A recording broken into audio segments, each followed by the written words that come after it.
The G20 for Interfaith Dialogue just took place in Bologna, Italy. Clergy, politicians, academics, and other actors in the international scene took part of this 3 days event that was meant to foster dialogue among different religious faiths, but also to use these faiths as a source for principles, for initiatives, for communication, even in the hardest crisis-hit scenarios of the world. Among the participants, the Order of Malta, that contributes with its important and relevant humanitarian work in different crisis scenarios around the Mediterranean, and not only. We have asked Ambassador Stefano Ronca, who represents the Order of Malta at the Italian state, what's the role of religious actors in these crisis scenarios? The Secretary General of the United Nations recommends that a dialogue is started with extremists, people having extreme ideas in religion and politics.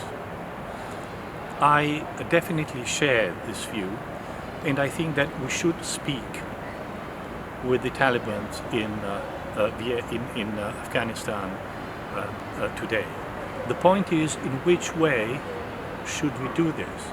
Because I'm afraid that if we talk with them using the Western terminology of human rights, they would probably reject it because they perceive it as a Western value. But if we go through the sacred texts, from where our human rights today derive, I think that the access would be much easier. So definitely religious actors have a role to play in Afghanistan today.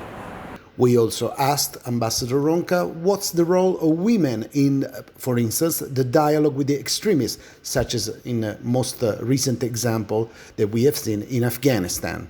We need more women.